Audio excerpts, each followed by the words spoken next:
तो गाइस कुछ दिनों पहले ही एप्पल ने इस साल के उनके पहले इवेंट के बारे में टीज किया था जो रहने वाला है मार्च 4 को। अब इस नए इवेंट के अंदर किस नए आईफोन की बात हो सकती है और जो नया मैकबुक का लाइनअप आने वाला है उसके बारे में क्या अपडेट है और भी जो बाकी सारे प्रोडक्ट्स है एप्पल के उसके बारे में क्या अपडेट्स निकल के आए हैं सभी के ऊपर बात करने वाला हूँ। वैसे ये वीडियो ज्यादा लंबा नहीं रहेगा, छोटा सा वीडियो रहने वाला है तो वीडियो एंड तक जरूर देखना। बस आगे बढ़ने से पहले अगर आप चैनल पर नए हो सब्सक्राइब जरूर कर दीजिए। वीडियो स्टार्ट करते हैं। गाइस वीडियो स्टार्ट करने से पहले एक चीज बता देता हूँ कि मैंने नीचे टाइम स्टैम्प्स दिए हैं, तो अगर आपको किसी पार्ट पे डायरेक्टली जाना होगा तो आप जा सकते हो। अब सबसे पहले बात करते हैं इस इवेंट के लोगो की। लोगो जो यहाँ पे निकल के आया है वो आप चेकआउट कर सकते हो। एप्पल का ही लोगो है लेकिन यहाँ पे थिन स्लाइसेस आपको जो है देखने मिल जाएंगे, वो भी अलग अलग कलर में। तो yellow colour, light green colour और सबसे बॉटम में आपको ब्लू कलर देखने मिल जाता है। अब यहाँ पे एप्पल हमेशा अपने इवेंट का जो भी लोगो रखता है उसके अंदर कोई ना कोई हिंट छुपा के रखता है।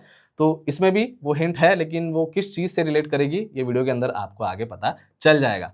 तो लोगो अच्छा लग रहा है। इवेंट में अब क्या क्या अपडेट्स आने वाले हैं उसके ऊपर बात करते हैं। अब पिछले साल जैसे 16E लॉन्च किया था एप्पल ने, इस साल हमें इस इवेंट के अंदर 17E भी देखने मिलने वाला है। अब 17E के अंदर कुछ कुछ अपग्रेड्स डेफिनेटली है 16E के कंपैरिजन में। अब वो क्या है वो समझ लेते हैं। देखो डिस्प्ले की अगर मैं सबसे पहले बात करूं तो इस बार हमें नॉच डिस्प्ले नहीं मिलने वाला है। डायनामिक आइलैंड यहाँ पे 17E के अंदर हमें मिल जाएगा। ड्रॉबैक एक ही है कि ये 60 हर्ट्ज का पैनल रहने वाला है, 90 हर्ट्ज भी नहीं है या फिर 120 हर्ट्ज भी नहीं रहेगा। तो ये एक मेजर ड्रॉबैक है, वरना ओवरऑल डिस्प्ले डायनामिक आइलैंड के साथ अच्छा दिखेगा। वैसे 17E का जो डिजाइन रहने वाला है या फिर जो चैसी रहने वाली है वो आईफोन 15 पे बेस्ड रहेगी। जैसे 16E की जो चैसी थी या फिर 16E का जो डिजाइन था वो आईफोन 14 के ऊपर बेस्ड था। अब बात करूं कैमरा की तो बैक साइड पे अभी भी सिंगल कैमरा सेटअप ही रहने वाला है। अगर डुअल कैमरा होता तो अच्छा होता, बट हाँ सेल्फी कैमरा की अगर मैं बात करूं तो यहाँ पे अपग्रेड रहेगा। 17 सीरीज में जिस तरीके से हमें 18 मेगापिक्सल का सेंटर स्टेज सेल्फी कैमरा मिला था वो सेम कैमरा हमें यहाँ पे 17E के अंदर भी मिलने वाला है। प्रोसेसर की बात करूं तो आईफोन 17E के अंदर आपको A19 चिपसेट मिलेगा, तो परफॉर्मेंस अच्छा खासा आप एक्सपेक्ट कर सकते हो।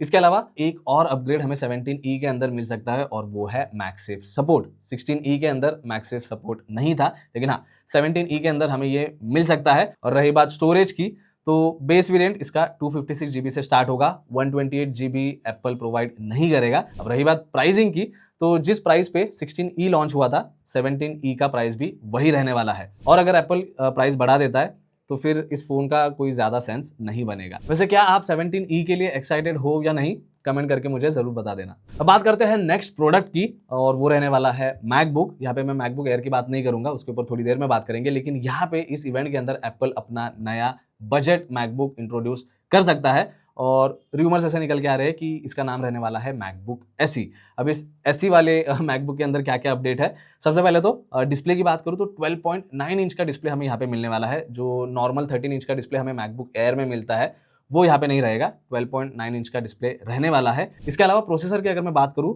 तो 16 प्रो के अंदर जो चिपसेट हमें मिलता है वो सेम चिपसेट यहाँ पे मैकबुक एसी के अंदर रहने वाला है। तो एम सीरीज का चिपसेट यहाँ पे आपको नहीं मिलेगा, ए सीरीज वाला चिपसेट मिलेगा, तो वो रहने वाला है A18 प्रो चिपसेट। परफॉर्मेंस अब मैकबुक के अंदर किस तरीके से रहने वाली है या फिर कौन से मेजर टास्क ये मैकबुक हैंडल कर सकता है ये तो जब प्रोडक्ट लॉन्च हो जाएगा तभी पता चलेगा। अब इस नए मैकबुक के साथ हमें नए कलर्स भी देखने मिल सकते हैं। तो जो इवेंट का लोगो है उसमें जो कलर्स है उन्हीं कलर्स में मैकबुक ऐसी आ सकता है, जैसे कि येलो हो गया, लाइट ग्रीन हो गया या फिर ब्लू हो गया।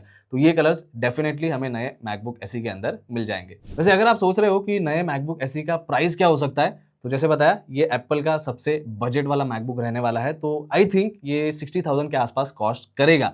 अब ये 60,000 के ऊपर भी हो सकता है या फिर उससे नीचे भी हो सकता है। इस इवेंट के अंदर नेक्स्ट बात होगी मैकबुक प्रो की। अब देखो कोई मेजर अपडेट एज सच तो निकल के नहीं आ रहा है, डिजाइन यहाँ पे ऑलमोस्ट सिमिलर ही रहने वाला है, बट चैसी थोड़ी सी थिन हो सकती है। लेकिन अगर मैं डिस्प्ले साइज की बात करूं तो ये 14 इंच और 16 इंच ही रहने वाला है, यहाँ पे भी कोई चेंज हमें देखने नहीं मिलेगा। लेकिन मेजर रूमर्स निकल के आ रहे हैं कि मैकबुक प्रो का इस साल का जो डिस्प्ले होगा उसमें हमें टच का ऑप्शन मिल सकता है, यानी कि टच स्क्रीन डिस्प्ले होगा। तो अगर सच में हो जाता है तो ये पहला मैकबुक होगा जिसमें हमें टच स्क्रीन का जो है फीचर मिल रहा है। प्रोसेसर डेफिनेटली यहाँ पे एप्पल इस साल अपडेट करेगा।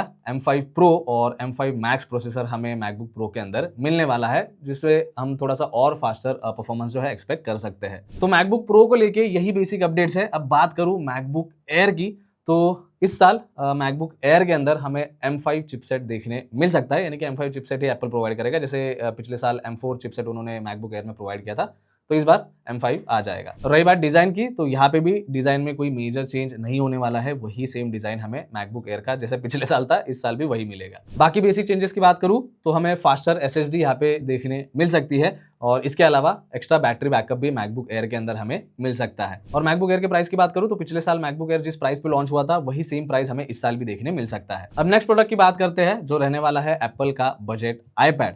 अब यहाँ पे भी कोई मेजर चेंजेस नहीं होने वाले हैं, डिजाइन सेम रहने वाला है, ओवरऑल जो फील रहेगा, जो बिल्ड क्वालिटी रहेगी वो सेम रहने वाली है। बस यहाँ पे चिपसेट एप्पल चेंज कर देगा और A18 चिपसेट आईपैड के अंदर हमें मिल जाएगा जो एप्पल इंटेलिजेंस को भी सपोर्ट करता है। तो अभी जो बजट आईपैड है एप्पल का उसमें एप्पल इंटेलिजेंस का कोई भी सपोर्ट नहीं है, लेकिन इस चिपसेट की मदद से एप्पल इंटेलिजेंस के जो फीचर्स है वो हम यूज कर पाएंगे। और रही बात इस आईपैड के प्राइसिंग की, तो आई थिंक ये भी सिमिलर ही रहेगा, थोड़ा बहुत ऊपर नीचे हो सकता है। वैसे आईपैड का एक और लाइनअप है जिसमें बेसिक चेंजेस हो सकते हैं और वो है आईपैड एयर। अब आईपैड एयर के अंदर जो अभी करंटली है उसमें M3 चिपसेट है, लेकिन नए वाले आईपैड एयर के अंदर हमें M4 चिपसेट मिल जाएगा। अब इसके अलावा अगर आप सोच रहे हो कि और भी कोई चेंजेस होंगे तो नहीं, आईपैड एयर को लेके यही बेसिक चेंजेस है, बस चिपसेट यहाँ पे एप्पल चेंज करेगा, बाकी सारी चीजें ऑलमोस्ट सिमिलर ही रहेगी। अब एक और प्रोडक्ट जिसके बारे में एप्पल इस इवेंट के अंदर बात कर सकता है या फिर शोकेस कर सकता है वो है एप्पल स्टूडियो डिस्प्ले 2। अब पहले आया था डिस्प्ले, उसका कोई अपडेट बाद में निकल के नहीं आया, लेकिन यहाँ पे इस बार जो स्टूडियो डिस्प्ले हमें मिलने वाला है इसमें पहले तो रूमर्स ऐसे निकल के आ रहे थे कि 120 हर्ट्ज का रिफ्रेश रेट हो सकता है, लेकिन आई थिंक 120 हर्ट्ज का रिफ्रेश रेट नहीं रहने वाला, 90 हर्ट्ज का रिफ्रेश रेट एप्पल प्रोवाइड करने वाला है। इसके अलावा ये जो स्टूडियो डिस्प्ले 2 रहने वाला है इसमें हमें मिनी LED बैकलाइटिंग देखने मिल सकती है। तो ये जो मिनी LED है इसकी वजह से कॉन्ट्रास्ट और ब्राइटनेस हमें थोड़ा सा एनहांस्ड मिल जाएगा। अब ये जो स्टूडियो डिस्प्ले 2 है इसका प्राइसिंग क्या रहने वाला है कोई आइडिया नहीं, पर यही समझ के चलो कि ये कॉस्टलियर साइड पे रहने वाला है जैसे पहला वाला वेरिएंट है। अब रही बात एप्पल के बाकी के प्रोडक्ट्स की जो उनके इकोसिस्टम में है, तो उनका अपडेट तो हमें सितंबर के इवेंट में ही मिलेगा। वैसे जितने प्रोडक्ट्स के बारे में हमने आज इस वीडियो में बात की उसमें से आप किस प्रोडक्ट के लिए वेट कर रहे हो या फिर आप किस प्रोडक्ट के लिए एक्साइटेड हो, कमेंट करके मुझे जरूर बता देना। वैसे यही था आज के इस वीडियो के लिए। वीडियो अगर आपको अच्छा लगा है, हेल्पफुल लगा है तो वीडियो को लाइक और चैनल को सब्सक्राइब जरूर कर देना। मिलता हूँ नेक्स्ट वीडियो में। Thank you.